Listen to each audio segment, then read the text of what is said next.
Estoy medio difónico por la alergia, pero vamos a hacer lo posible por llegar hasta el final.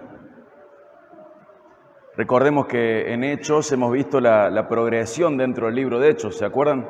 Hechos 1.8 nos da la progresión geográfica, pero también cronológica, el orden del avance del Evangelio. Cuando el Espíritu Santo venga sobre ustedes, les dijo Jesús, serán mis testigos de la tierra. Y vimos cómo Hechos 1 al 8 era sobre Jerusalén, Judea y Samaria del 8 al 12, y hemos entrado al 13, ya estamos comenzando a ver cómo el Evangelio llega a los confines de la tierra, desde Hechos 13 hasta que Jesús vuelva. Y vimos cómo la iglesia de Antioquía de Siria es la enviadora y nos brinda su ejemplo como congregación. Y podemos ver cómo también el ministerio de Pablo es modelo en muchos sentidos. Pero hoy vamos a ver cómo continúa, ¿sí? ¿Se acuerdan que habíamos visto cómo la prédica de Pablo era ejemplar, que estaba direccionada a un público específico, estaba fundamentada en referencias bíblicas, la persona principal de la predicación era Dios y exigía una respuesta humana? Pero ¿qué pasa? Vimos cómo llegó Pablo a Antioquía de Pisidia, enviando desde Antioquía de Siria a su primer viaje. Primero estuvo en Chipre, luego en Antioquía de Pisidia, y vimos la primera exposición del Evangelio en la sinagoga, y vamos a ver la segunda exposición, ¿sí? No sé si se acuerdan de que la exposición de las Escrituras generó interés en la iglesia, en la sinagoga de la gente de Antioquía de Pisidia. Algunos creyeron, otros no, pero le pidieron que volviera la semana siguiente. Y es lo que vamos a ver. Una semana después, ¿con qué cuadro nos encontramos? ¿Sí? Ellos fueron, ¿se acuerdan? Le pidieron, bueno, hermanos, ¿tienen alguna palabra de exhortación para nosotros? Pablo comenzó a hablar, presentó el Evangelio, y ahí le pidieron a ellos que volvieran la semana siguiente, que el día de reposo siguiente volvieran a la sinagoga para seguir hablando, para continuar hablando de esto. Fíjense, vamos a leer Hechos 13, 44 al 52. Lo vamos a leer todos juntos y después lo vamos a dividir. Este mensaje traté de titularlo como respuesta típica al Evangelio, interés y divergencia, o unidos en el interés pero divididos en la respuesta, o unidos al principio pero divididos al final. Fíjense, Hechos 13, 44 al 52. El siguiente día de reposo, casi toda la ciudad se reunió para oír la palabra del Señor. Fíjense qué increíble. Pero cuando los judíos vieron la muchedumbre, se llenaron de celo y blasfemando contradecían lo que Pablo decía. Entonces Pablo y Bernabé hablaron con valor y dijeron, era necesario que la palabra de Dios les fuera predicada primeramente a ustedes, pero ya que la rechazan y no se juzgan dignos de la vida eterna, así que ahora nos volvemos a los gentiles. Porque así nos lo ha mandado el Señor, te he puesto como luz para los gentiles, a fin de que lleves la salvación hasta los confines de la tierra. Oyendo esto, los gentiles se regocijaban y glorificaban la palabra del Señor y creyeron cuantos estaban ordenados a vida eterna. Y la palabra del Señor se difundía por toda la región, pero los judíos instigaron a las mujeres piadosas y distinguidas y a los hombres más prominentes de la ciudad, y provocaron una persecución contra Pablo y Bernabé y los expulsaron de su región. Entonces estos sacudieron el polvo de sus pies contra ellos y se fueron a Iconio, y los discípulos estaban continuamente llenos de gozo y del Espíritu Santo. Esto es lo que pasa una semana después. Levanta interés y una semana siguiente, y le dicen, por favor vuelvan en la semana siguiente, por favor regresen. Fíjense el 44 de nuevo. El siguiente día de reposo, casi toda la ciudad se reunió para oír la palabra del Señor. Y acá tenemos este primer punto, interés. El Evangelio siempre es atrayente, al menos en una parte, porque Dios ofrece salvación eterna, vida eterna, Dios ofrece el cielo. El interés que se había generado en los asistentes a la sinagoga la semana pasada se había multiplicado. ¿Cuánta gente había? Decía que casi toda la ciudad. Muchas personas de toda la ciudad se habían reunido para escuchar esta nueva fe, esta nueva enseñanza, esta nueva revelación de parte de Dios. ¿Cuál era esta nueva revelación? El Evangelio. El Evangelio. Aunque había sido prefigurado en el Antiguo Testamento, faltaba la luz que vino en Jesús. El Evangelio había sido prefigurado y profetizado en el patrón de salvación que Dios usó en el Antiguo Testamento, en los sacrificios, en el tabernáculo, en las profecías, pero en Jesús todo esto era entendible y de manera perfecta. En Hebreos 10:1 dice que la ley solo contenía la sombra de los bienes futuros y no la forma misma de las cosas. En Colosenses 2:17 dice que esas cosas eran solo la sombra de lo que había de venir. O sea que lo que estos gentiles habían estado oyendo con el tiempo en la sinagoga era la sombra de lo que Pablo y Bernabé llevaron, el Evangelio. Este mensaje nuevo era atrayente y generaba interés en judíos y en gentiles, pero también generaba oposición. Y acá es donde se va a dividir, acá es donde se va a producir la divergencia, este alejamiento progresivo de dos caminos frente a un asunto particular. A partir de acá vamos a poder diferenciar las dos respuestas al Evangelio. Esta divergencia es típica. Gente que va a creer y gente que va a rechazar. Luego del interés que lleva a las personas a escuchar el Evangelio, habrá oposición y rechazo o rendición a Cristo o rebeldía a Él. Pero siempre hay respuesta al Evangelio. Pablo mismo, inspirado por el Espíritu Santo y también con la experiencia de años en el ministerio evangelístico, va a decir lo que dice 2 Corintios 2, 14 al 16. Acompáñame a 2 Corintios 2, 14 al 16. 2 Corintios 2, 14 al 16.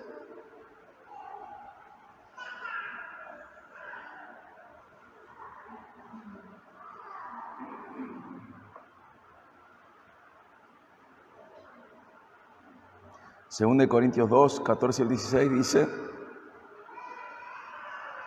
pero gracias a Dios que en Cristo siempre nos lleva en triunfo y que por medio de nosotros manifiesta la fragancia de su conocimiento en todo lugar. Porque fragante aroma de Cristo somos para Dios entre los que se salvan y entre los que se pierden. Para unos, olor de muerte para muerte, y para otros, olor de vida para vida. Fíjense, está diciendo el Evangelio siempre tiene respuesta. O va a generar vida, o va a generar muerte. O va a generar salvación, o va a generar rebeldía a Dios y rechazo de esa salvación, incluso oposición a Dios. Siempre, siempre, siempre es así. Puede generar interés, pero una vez que generó interés, ¿qué va a generar? La división del público. Gente que rechaza y gente que recibe al Señor, gente que va a seguir en su rebeldía y gente que se va a rendir a Cristo. No importa si la persona está en el mismo lugar. ¿Qué es lo importante? ¿Cómo está su corazón? Acá la gente va a estar unida en la sinagoga, pero lo que hay que ver es cómo está su corazón. ¿Su corazón está creciendo en rebeldía al Señor o está creciendo en sumisión al Señor? Y esto que Pablo explica en 2 Corintios 2 va a pasar también en Hechos. Vamos a Hechos 13 de nuevo, vamos a leer del 45 al 52. Hechos 13, 45 al 52.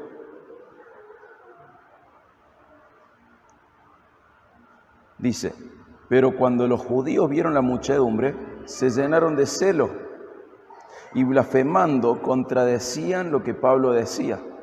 Entonces Pablo y Bernabé hablaron con valor y dijeron: era necesario que la palabra de Dios les fuera predicada primeramente a ustedes, pero ya que la rechazan y no se juzgan dignos de la vida eterna, así que ahora nos volvemos a los gentiles, porque así nos lo ha mandado el Señor. Te he puesto como luz para los gentiles, a fin de que lleves la salvación hasta los confines de la tierra. Oyendo esto, los gentiles se regocijaban y glorificaban la palabra del Señor, y creyendo cuantos estaban ordenados a vida eterna.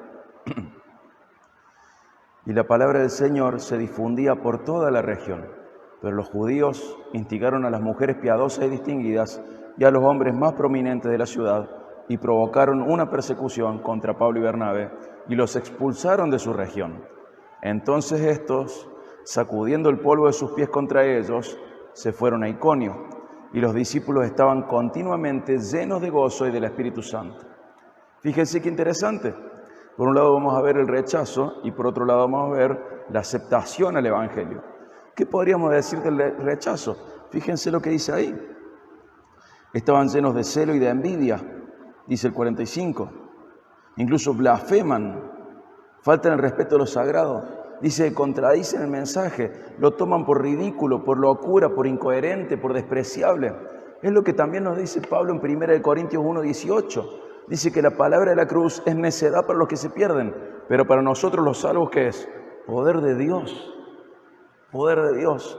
El que rechaza el mensaje lo ve como locura, lo ve como incoherencia, lo ve como algo despreciable, porque cree que ellos merecen algo más, que merecen un camino de salvación mejor.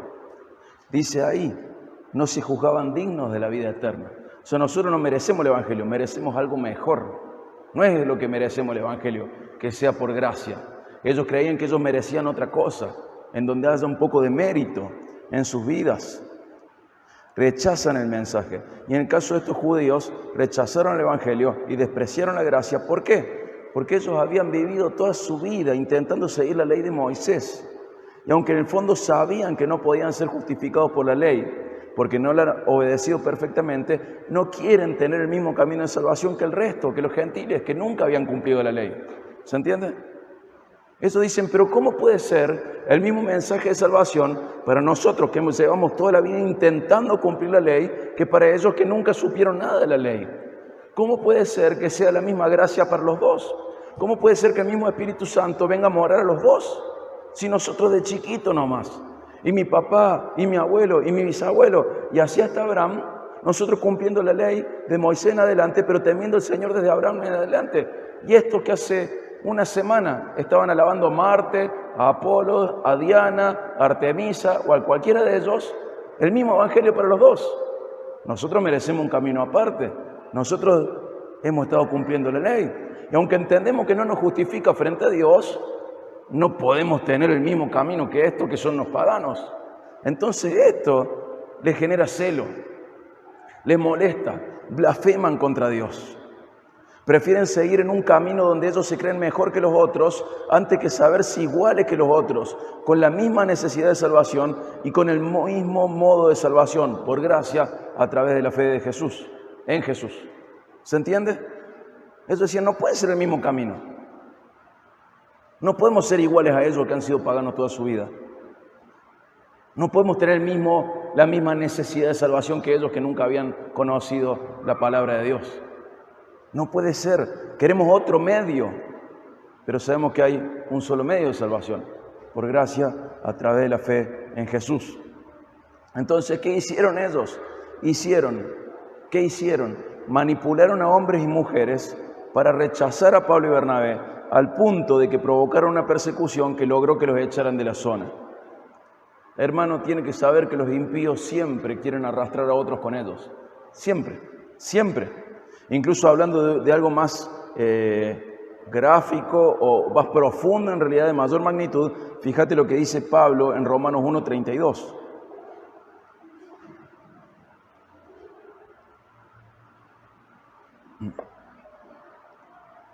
Romanos 1:32.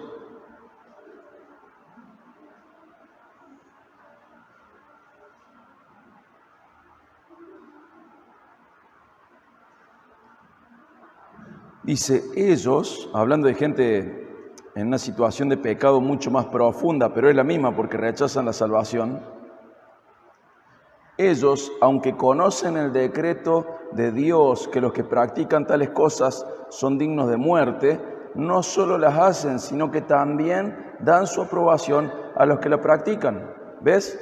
El que está viviendo en pecado, no solo vive en pecado, sino que aprueba al otro que vive en pecado. Incluso le hace sentir cómodo con su pecado al otro. Y acá estos judíos que despreciaban la gracia de Dios, querían que otros también la desprecien. No les importaba la salvación del otro, no querían estar solos en el desprecio de la gracia. Y pasa siempre con las personas que rechazan el Evangelio. Intentan por todos los medios arrastrar a otros. Intentan entorpecer el camino de la palabra de Dios a la gente. Y con la santificación pasa lo mismo. ¿Por qué pasa lo mismo? Bueno, fíjate en Juan 3, 19 al 21, Jesús lo explica. Juan 3, 19 al 21.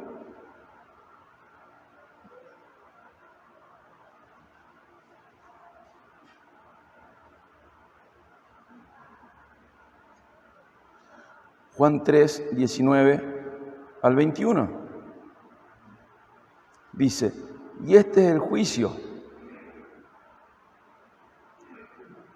que la luz vino al mundo y los hombres amaron más a las tinieblas que la luz, pues sus acciones eran malas, porque todo el que hace lo malo odia la luz y no viene a la luz para que sus acciones no sean expuestas.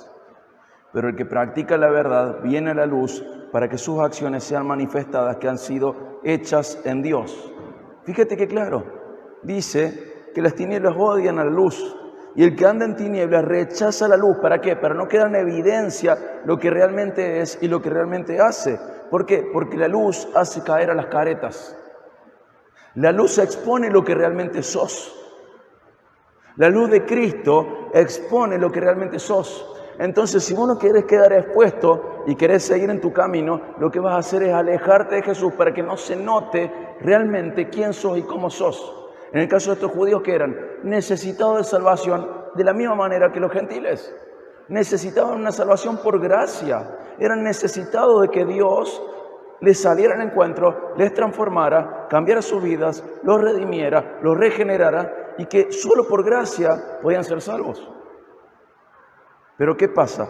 Las tinieblas odian a la luz y el que anda en tinieblas rechaza la luz para que no quede en evidencia lo que realmente es y lo que realmente hace.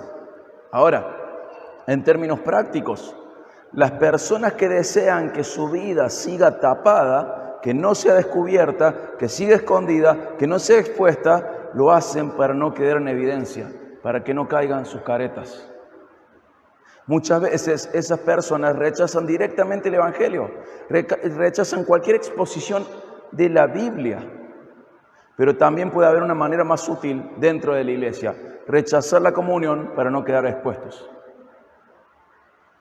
Esa es otra manera de odiar a la luz. Debemos andar en la luz y profundizar en ella. Y en esta divergencia están los que la rechazan, pero también está el grupo de los que caminan hacia salvación, que es el otro grupo, ¿sí? Vamos a hablar de la aceptación. Estos también estaban interesados en un inicio, pero ese interés no es superficial, ellos quieren más. No es solo curiosidad, es hambre, es deseo, es conciencia de necesidad. Al escuchar el Evangelio, este otro grupo, aunque el Evangelio sea humillante al decir que nadie puede salvarse por sus propios esfuerzos, ni por sus propias obras, ni salvarse a sí mismo, ni que sus obras no cuentan para nuestra salvación, a pesar de lo humillante de decir, che, es el mismo camino que el otro que no viene a la iglesia de chiquito, que el otro que no cumplió con la palabra de chiquito, aunque sea el mismo camino, y esa humillación sea como que al mismo lugar y de la misma manera, a pesar de eso, el que es llamado para salvación cree en esto y se arrepiente de sus pecados. No se piensa mejor que el vecino. ¿Cómo que yo merezco el mismo camino?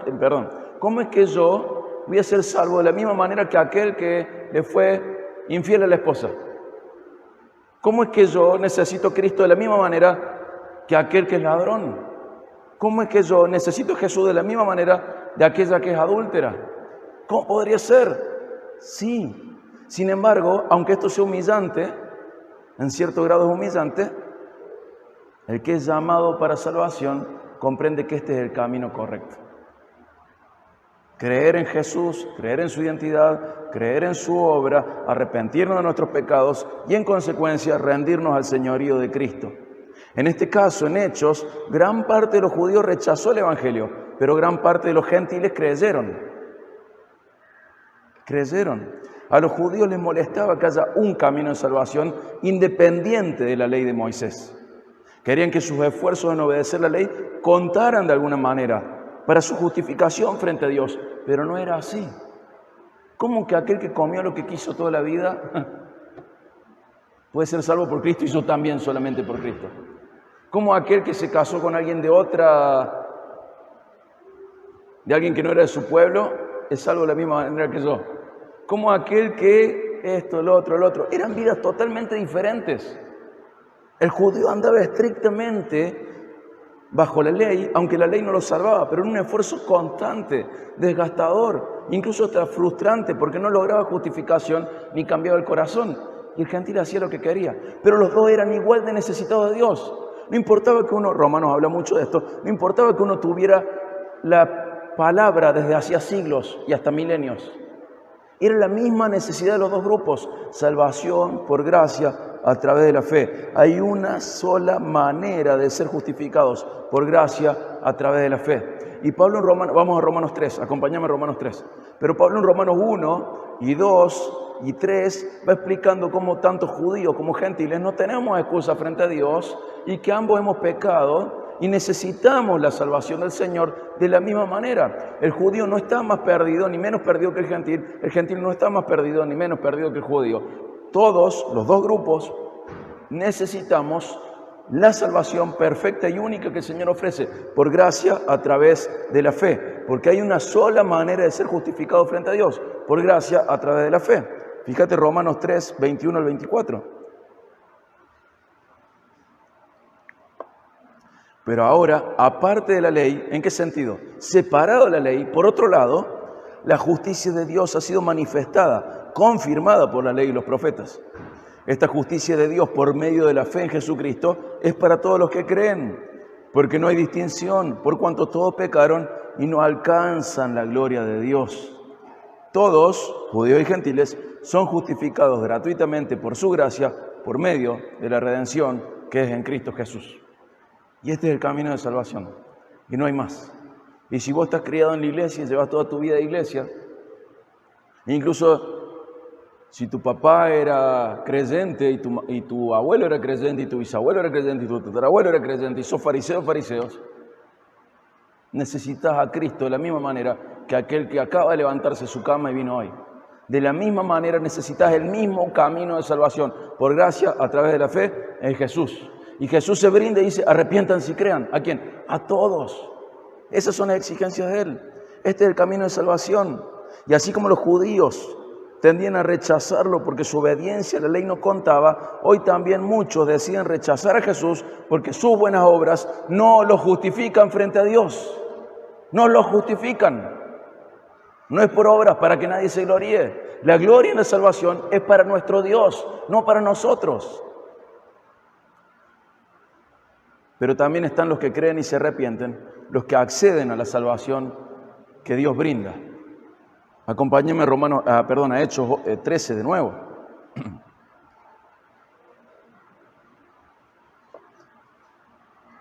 Fíjate el 48. Este grupo es el que, dice el 48, oyendo esto los gentiles se regocijaban y glorificaban la palabra del Señor. ¿Qué habían oído?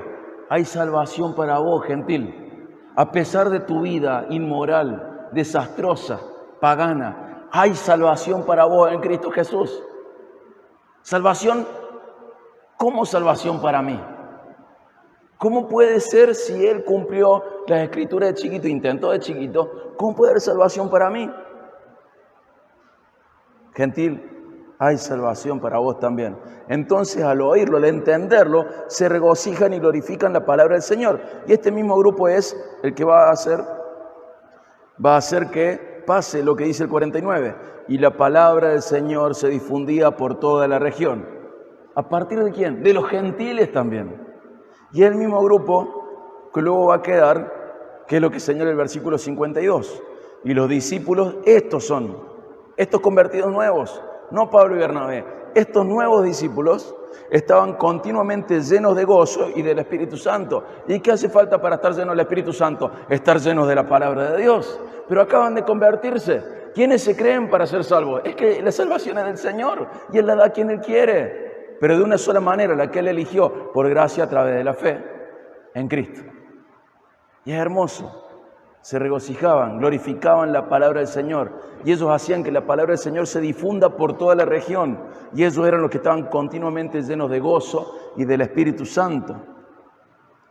Y acá hay una pregunta que ha vuelto loco a un montón de gente.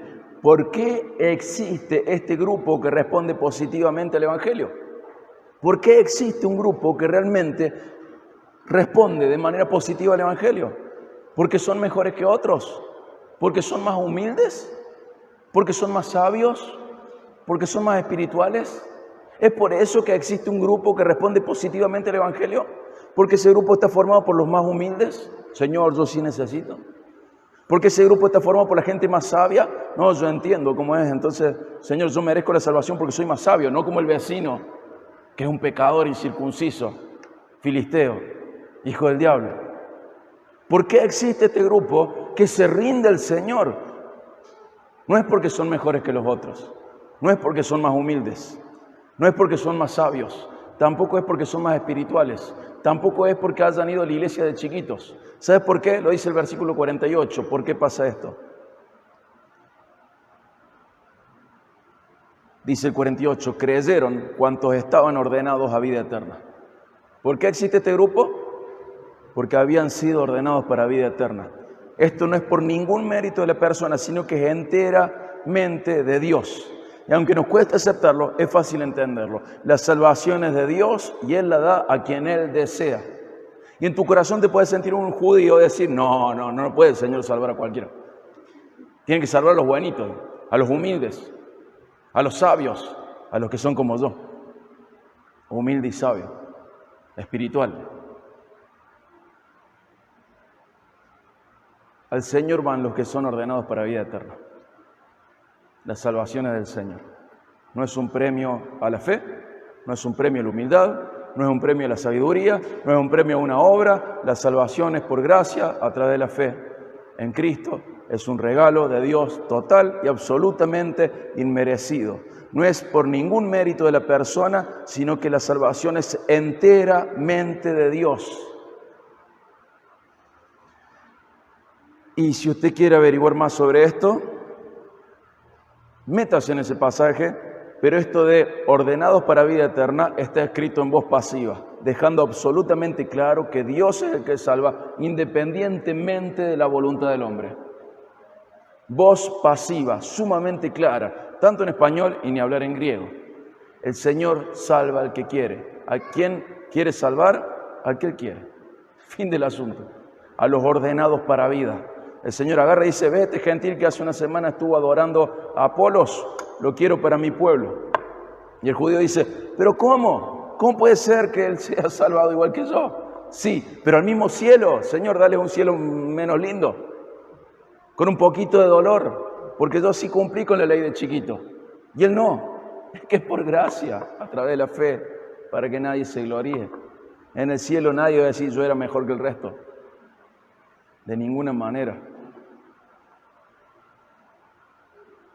Y alguien podría decir, bueno, pero Jesús dijo, el que viene a mí, no le echaré fuera. Es verdad. Pero acompáñenme a ver específicamente ese pasaje para leerlo completo. Juan 6:37.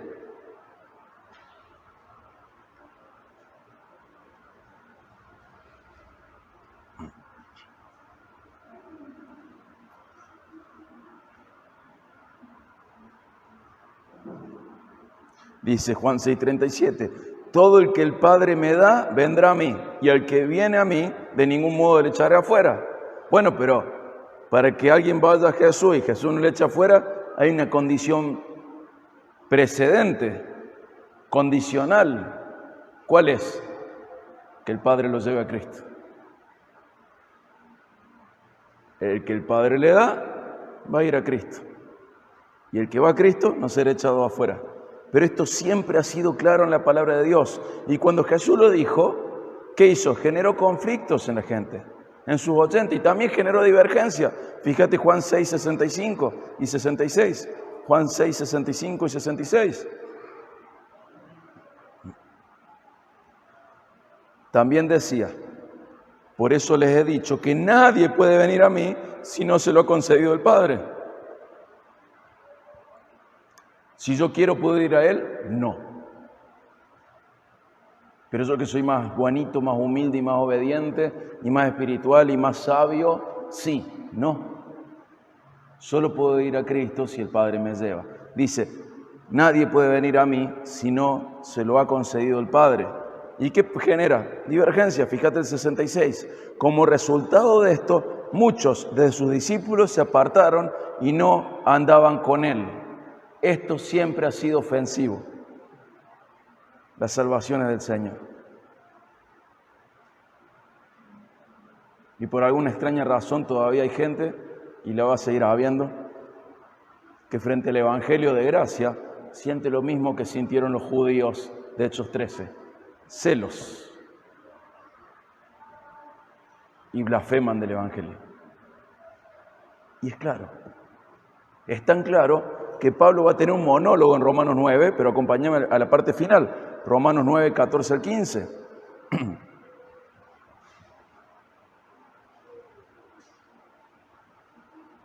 Esto no lo inventó ninguno de los reformadores.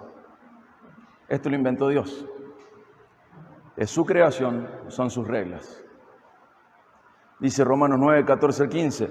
¿Qué diremos entonces? ¿Que hay injusticia en Dios? Porque eso podríamos sentir. Pero Señor, si vos salvas al que querés, y si la salvación es tuya, hay injusticia. Dice, ¿qué diremos entonces? ¿Que hay injusticia en Dios? De ningún modo. Porque Él dice Moisés, tendré misericordia del que yo tenga misericordia, tendré compasión del que yo tenga compasión. Así que no depende del que quiere ni del que corre, sino de Dios que tiene misericordia. Hermano, esto es claro, es clarísimo. Aunque nos cueste aceptarlo, es muy fácil de entender, es absolutamente claro. Entonces podríamos preguntarnos, ¿por qué Dios nos hace responsables de responderle si en realidad Él salva a quien quiere? Y esto también lo responde la Biblia. Fíjate Romanos 19 al 21, 9, 19 al 21. Me dirás entonces, fíjate como si Pablo estuviera hablando con nosotros. Y nosotros le ponemos objeciones a Pablo. Si para Pablo. Vos estás citando, cuando en el Antiguo Testamento, Dios le dijo a Moisés que Él tiene misericordia de quien Él quiere tener misericordia. Entonces nosotros podríamos decir que Dios es injusto. Él dice, no, no es injusto. Él hace lo que quiere. Pero entonces, si la salvación es del Señor, ¿por qué nos exige responderle? Y acá viene la respuesta. Me dirás entonces, ¿por qué pues todavía reprocha a Dios? Porque ¿quién resiste su voluntad? O sea, como diciendo, si el Señor hace lo que quiere, ¿por qué nos pide que le respondamos al Evangelio? Y el 20 nos ubica en nuestro lugar. Al contrario. ¿Por qué dice el contrario? Porque no sos vos el que tiene que cuestionar a Dios. No sos vos el que tiene que cuestionar a Dios y cómo salva a Dios, que era lo que los judíos estaban haciendo en Hechos 13. Dice al contrario, ¿quién eres tú, oh hombre, que le contestas a Dios? ¿Dirá acaso el objeto modelado al que lo modela, ¿por qué me hiciste así? ¿O no tiene el alfarero derecho sobre el barro de hacer de la misma masa un vaso para uso honorable y otro para uso ordinario? Hermano, Él tiene derecho a obrar así y lo hace y no es injusto. Y no tenemos derecho a reclamarle por hacer las cosas como Él las hace, ni está mal que las haga como las hace. Lo que Dios nos dice a través de Pablo es que nosotros no podemos cuestionarlo a Él. Y Él nos cuestiona cuando nosotros le cuestionamos. Señor, pero entonces ¿por qué? Y Él dice, para, vos estás cuestionando al Señor. Y Él te cuestiona. ¿Quién te crees que sos para decirle al Señor a quién puede salvar y quién no? ¿Se entiende? En Hechos 13 nos encontramos con este cuadro. Los judíos diciendo, no puede ser por gracia a través de la fe. No puede ser que el Evangelio sea el mismo Evangelio para los dos. No puede ser que el cielo y la vida eterna sea igual para gentiles que para judíos. No puede ser que estemos iguales de perdidos. No puede ser que todos pecamos y estamos destituidos de la gloria de Dios. No puede ser que los dos grupos necesitemos a Cristo. No puede ser, pero sí lo es. Y a veces nosotros ocupamos el lugar de los judíos como cristianos evangélicos y vemos al perdido, decimos, Señor, ese no, Señor. No puede ser. De chiquito yo vengo. Mi papá ya venía a la iglesia. Mi abuelo ya venía a la iglesia. ¿Cómo puede ser que los dos estemos igual de necesitados de vos? Sí, sí.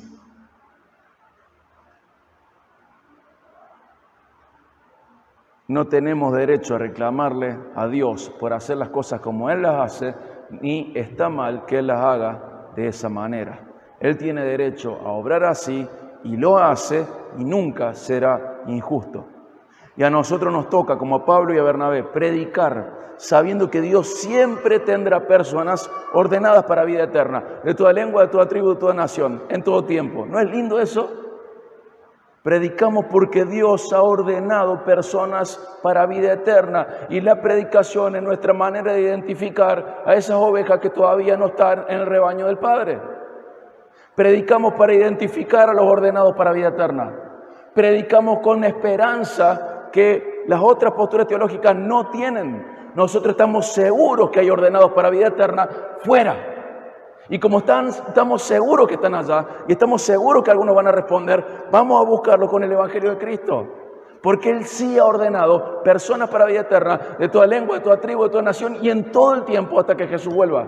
Y esto es glorioso. Predicamos con una esperanza que otro no tendría. Predicamos con una esperanza que aquel que piensa que la persona responde al Evangelio por sus propios medios, no tiene. ¿Sabe por qué? Porque la persona que piensa que la persona que escucha el Evangelio responde por su propia voluntad, le da demasiado poder a los condicionantes de su contexto, su filosofía, su pasado y un montón de cosas. Pero ¿sabe qué hace el Evangelio? ¡Pum! ¡Vida! Lázaro, salí fuera. Bueno, lo hacemos con alegría. Y predicamos sin miedo a la filosofía de moda, predicamos sin miedo a lo que el mundo piense, predicamos sin miedo a los contextos. Dios ha ordenado a gente para vida eterna, de toda lengua, de toda tribu, de toda nación, y durante todo el tiempo hasta que Jesús vuelva. Y salimos a buscarlos y a identificarlos a través de la proclamación del Evangelio. Y ellos responden porque el Padre los trae a Cristo, y el que va a Cristo nadie le echa fuera. Predicamos descansando en que nuestro Dios lleva personas a Cristo y que el Espíritu Santo trabaja utilizando el Evangelio para cambiar corazones. Y no nos importa si la persona es rica o es pobre, no nos importa si está en un hogar funcional o en un hogar disfuncional, no nos importa si viene del feminismo o del machismo, no nos importa nada de eso, porque nos importa una cosa: su alma. Y si está ordenado para vida, a través del Evangelio, esa persona va a responder. Y el mismo Dios que un día dijo, sea la luz, el que ha hecho que Cristo resplandezca en nuestros corazones, para que veamos a Dios. Predicamos por eso. Porque hay personas ordenadas para vida allá afuera. Predicamos porque estamos seguros de eso. Y acá hay algo increíble. El cristianismo crece por esta razón. Aunque esa semilla de mostaza tan chiquita en su inicio, ¿qué dice? Es un árbol que cubre la tierra. Y el cristianismo ha crecido de esa manera, porque Dios sigue llamando a esas personas a las cuales Él ordenó para vida eterna. ¿Y cuándo las ordenó? Desde antes de la fundación del mundo, dice Efesios 1:4. Y siempre habrá personas respondiendo positivamente al Evangelio hasta que la salvación llegue a todos aquellos que Él decidió salvar, a todos aquellos que Él ordenó para vida eterna. Y al mismo tiempo, hermano, vos y yo tenemos una misión muy especial. Y quiero invitarte a observar este pasaje de una manera específica. Hay algo muy especial en este pasaje. Acompáñame al final de Isaías 42:6.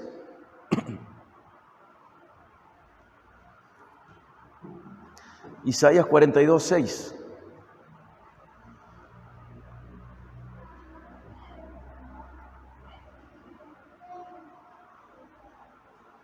Y ahí nomás vamos a ir al 49:6. Vamos a ver el final. En 42:6 habla de que hay algo como luz para las naciones. Al final de ese pasaje. Fíjate Isaías 49:6. El final también. También te haré luz de las naciones, para que mi salvación alcance hasta los confines de la tierra. ¿Sabes de quién está hablando ahí? Del gran siervo de Dios. Isaías dice que Dios lo pondrá como una luz para las naciones, más allá de Israel, incluyendo los gentiles, para llevar la salvación de Dios hasta los confines de la tierra. ¿Me seguís? ¿Quién es ese que está puesto como luz para las naciones? Para que la salvación de Dios llegue hasta los confines de la tierra. ¿Quién es? El gran siervo de Dios. ¿Quién es? Jesús. Fíjate Lucas 2, 27 al 32.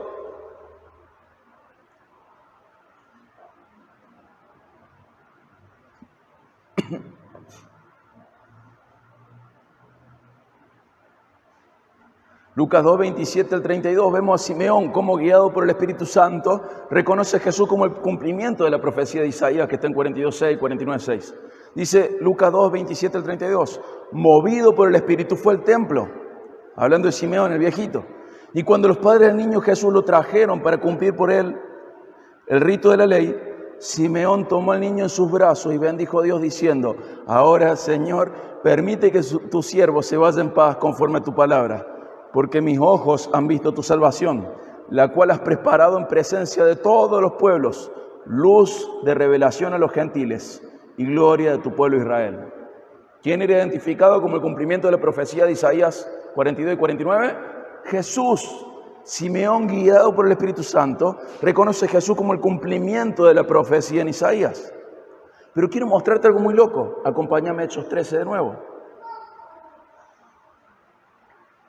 Los cristianos estamos tan profundamente unidos espiritualmente y tan espiritualmente identificados con Jesús que el mismo Espíritu Santo que llevó a Isaías a profetizar y que llevó a Simeón a reconocer a Jesús como el cumplimiento de esa profecía, de esta luz para los gentiles. Mira cómo el mismo Espíritu Santo lleva a Pablo a decir esto. Porque así nos lo ha mandado el Señor, te he puesto como luz para los gentiles, a fin de que lleve la salvación hasta los confines de la tierra. ¿Te diste cuenta? La profecía era sobre el siervo de Dios. Esto lo hace Isaías, inspirado por el Espíritu Santo, profetiza sobre el siervo de Dios. Inspirado por el Espíritu Santo, Simeón reconoce en Cristo el cumplimiento de esta profecía.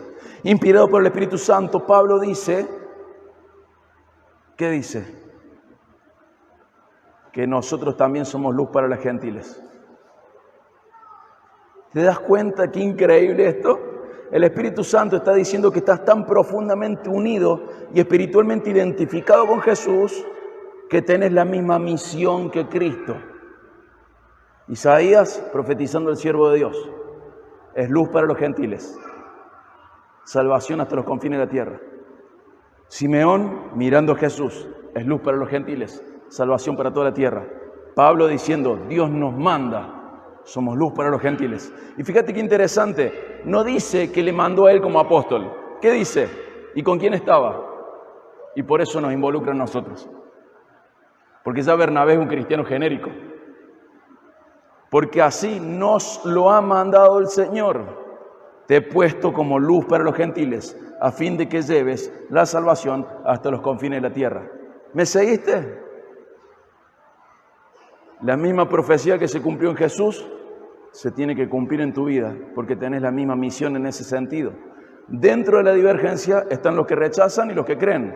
Pero los que creen, estamos espiritualmente unidos a Jesús, identificados con Él, al punto de que la misión de Jesús de llevar salvación a Israel y más allá de sus fronteras, de llevar la salvación de Dios a los gentiles, de llevarla hasta los confines de la tierra, se sigue cumpliendo a través de esos que creen. Nosotros, que somos comisionados por el Espíritu Santo a continuar con esta parte de la misión terrenal de Jesús, de dar a conocer al Padre y a su mensaje de reconciliación a través de Cristo.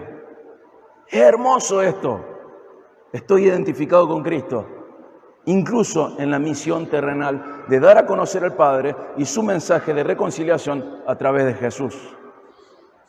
Los seguidores de Jesús somos su cuerpo y somos su voz. Y esto es un honor altísimo. No sé si te diste cuenta que hay una metáfora para la iglesia, una ilustración. Somos el cuerpo de Cristo. Y la misión de Cristo de dar a conocer al Padre, al mundo, y mostrar la reconciliación que el Padre ha logrado en Cristo, ese mensaje ha sido delegado a nosotros, quienes hoy somos luz para los gentiles, llevando la salvación de Dios hasta los confines de la tierra. Los seguidores de Jesús somos su cuerpo, somos su voz, y esto es un honor altísimo.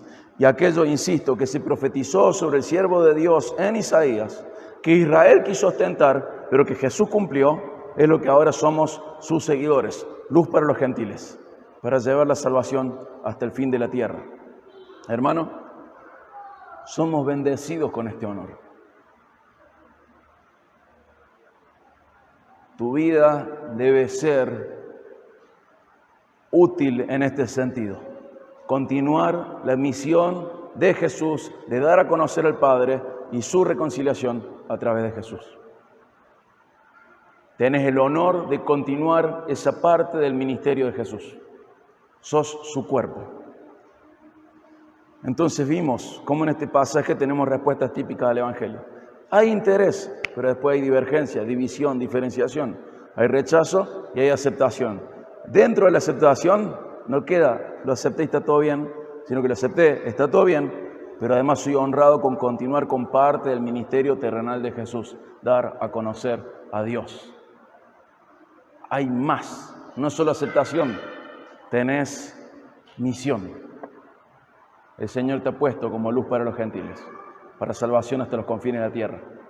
¿Y sabes qué hay en todos esos lugares, hasta los confines de la tierra? Gente ordenada para vida eterna. Y a través del Evangelio podemos identificarlos. Y predicamos en esta confianza, el Señor salva. El Señor salva. Entonces, que este pasaje que voy a mencionar ahora, tan conocido, sea una realidad en nuestras vidas. ¿Te acordás Gálatas 2:20? Con Cristo he sido crucificado. Ya no soy yo el que vive, sino que Cristo vive en mí. Y la vida que ahora vivo en la carne, la vivo por la fe en el Hijo de Dios, el cual me amó y se entregó a sí mismo por mí. Yo estoy crucificado con Cristo. Ya no vivo yo, sino que Cristo vive en mí. Y lo que vivo en la carne, lo vivo en la fe del Hijo de Dios, que me amó y se entregó a sí mismo por mí. Hermano, Cristo vive en nosotros y se expresa a este mundo a través nuestro. Cristo vive en nosotros. Y lo que vimos en la carne, lo vimos en la fe del Hijo de Dios, que nos amó y dio su vida por nosotros. Ya no soy yo el que vive, Cristo vive en mí. Hermano, este pasaje debe ser una realidad en los verdaderos salvos. ¿Te acordás? Por todos murió, para que los que viven ya no vivan para sí mismos, sino para aquel que murió y resucitó por ellos. 2 Corintios 5:15. Tenés que dejar de vivir para vos. Y recordá esto, la semilla que no muere nunca tiene fruto. ¿Sabes por qué tenemos poco fruto? Porque no morimos, seguimos viviendo nosotros. ¿Pero qué me está diciendo Gálatas 2:20? Con Cristo he sido crucificado. Ya no soy yo el que vive, sino que Cristo vive en mí. Juan, si la semilla no cae y muere, no puede llevar fruto. ¿Por qué no tengo fruto en el evangelismo? Porque sos vos, no es Cristo en vos. ¿Por qué? Porque no morís a vos. En vez de mortificar tu ego, le das de comer. En vez de mortificar tu carne, la alimentas. En vez de ordenar tus prioridades, vos sos tu rey, vos sos tu Señor, y no te rendís al señorío de Jesús. Pero cuando las cosas son como deben ser, este pasaje que Pablo mencionó, que Pablo, inspirado por el Espíritu Santo, escribió, es una realidad. Y esa es la oración de hoy para cerrar, que sea una realidad en tu vida. Con Cristo fuiste crucificado y no sos vos el que vive, sino Cristo vive en vos. Y la vida que ahora vivís en la carne, la vivís por la fe en el Hijo de Dios, el cual te amó y dio su vida por vos. Cristo vive en nosotros y se tiene que expresar. Amén. Vamos a orar para finalizar. Padre, te ruego que comprendamos, Señor, esta hermosa misión que tenemos, los que hemos sido ordenados para vida, de ser identificados tan profundamente con tu Hijo, que tenemos la misma misión, hemos sido puestos como luz para los gentiles y salvación hasta los confines de la tierra. Gracias, Padre, porque a pesar de que no comprendamos, vos has decidido ordenarnos para vida y lo has hecho desde antes de la fundación del mundo, de tal manera que nadie puede gloriarse por sus obras, ni nadie puede ser imperdonable por sus obras, sino que aquel a quien vos llamás recibe tu misericordia, recibe tu gracia y se rinde a vos. Gracias, Padre, porque tu salvación es por gracia a través de la fe en Jesús. Gracias, Padre, porque nos liberaste de buscar la justificación a través de las obras. Cuida de nuestro corazón necio y torpe de querer volver ese camino de justificación por obras. Gracias, Señor, por tu bendición eterna en Cristo. Gracias por identificarnos tan plenamente con Él. Gracias, Señor, por darnos una vida nueva. Y gracias, Padre, porque dentro de todas las posturas doctrinales, nosotros somos quienes más esperanza tenemos en el evangelismo, porque la salvación es tuya y la seguís brindando en todo el mundo hasta el fin de la tierra. Gracias, Padre, por darnos el honor de servirte y de continuar con esta parte de la misión terrenal de Jesús, de darte a conocer y mostrar tu mensaje de reconciliación para el mundo. Gracias, Señor, por hacernos uno con Jesús y recibirnos junto a Él en la eternidad. Gracias, Señor. En el nombre de Jesús, nuestra luz, la luz del mundo. Amén.